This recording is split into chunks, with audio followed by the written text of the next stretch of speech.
bienvenue sur videoexcel.com.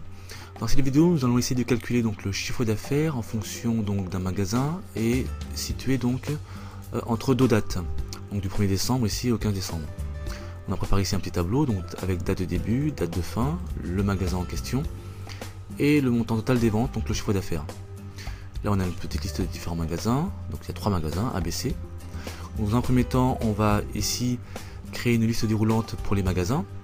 Donc on se dirige vers l'onglet données puis validation des données. Ici on va autoriser une liste au niveau de l'onglet options. Liste, voilà, la source ce sont mes différents magasins ici, donc je clique, je glisse pour les sélectionner. J'appuie à nouveau sur le bouton rouge pour revenir et je valide par OK. Ici maintenant, grâce à la petite flèche, je peux sélectionner mes différents magasins. Bien. Maintenant ce qu'on va faire, c'est qu'on va créer une validation mais au niveau des dates ici, pour ne pas avoir une date inférieure ou antérieure plutôt au 1er décembre et après le 15 décembre.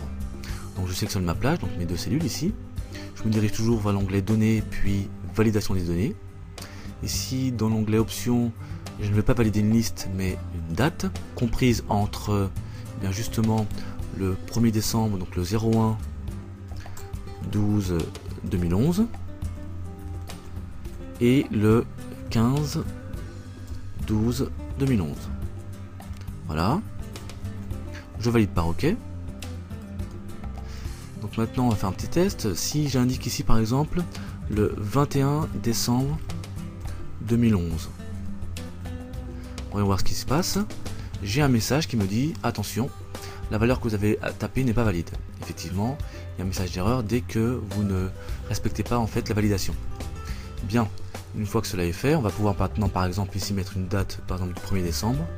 Donc le 1er décembre donc 2011.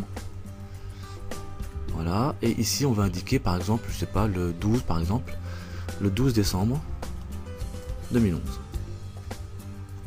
Voilà.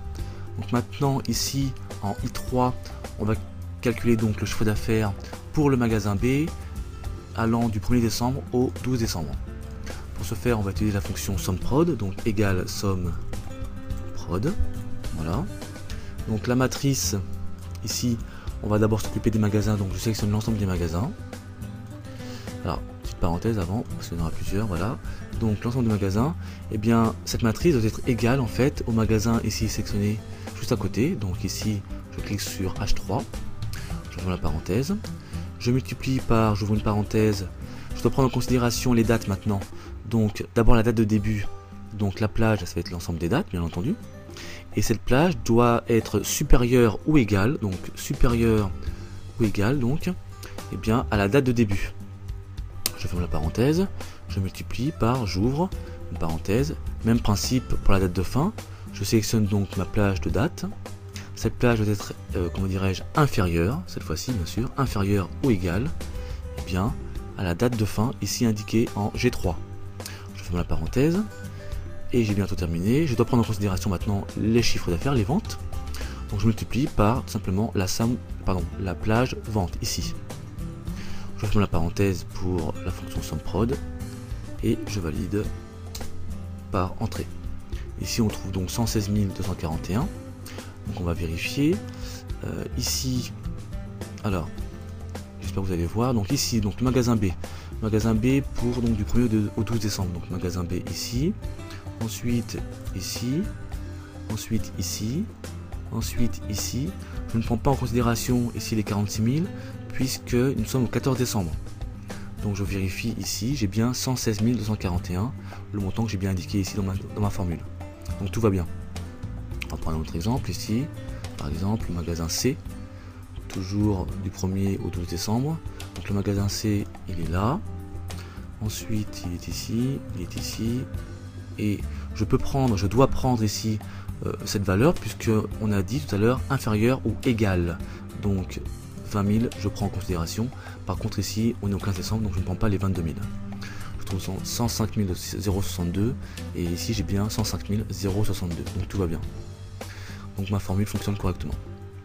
Voilà, alors d'abord je vais juste quand même avant de vous quitter vous rappeler le fonctionnement de la SUMPROD, de la fonction SUMPROD. La fonction SUMPROD en fait appelle des vrais et des faux, donc F9, voilà. Donc on voit ici des plages de vrais et de faux. En fait, elle regarde, la fonction vérifie en fait si dans la plage on a bien l'égalité qui est vérifiée. Donc soit elle l'est et donc on aura vrai, soit elle l'est pas, donc on aura faux, ainsi de suite. Et en fonction donc de la valeur vrai ou faux, ensuite on multiplie, la fonction multiplie entre les parenthèses. Donc il faut savoir que la valeur faux correspond à 0 et la valeur vraie à 1. D'accord. Donc 0 par un chiffre donne 0 et 1 par le chiffre donne le chiffre. Et ensuite finalement la fonction SUMPROD additionne tous nos résultats, ce qui donne au final la somme ici en fonction de différentes matrices. Voilà, cette vidéo est maintenant terminée, merci de l'avoir suivi, à très bientôt sur videoexcel.com.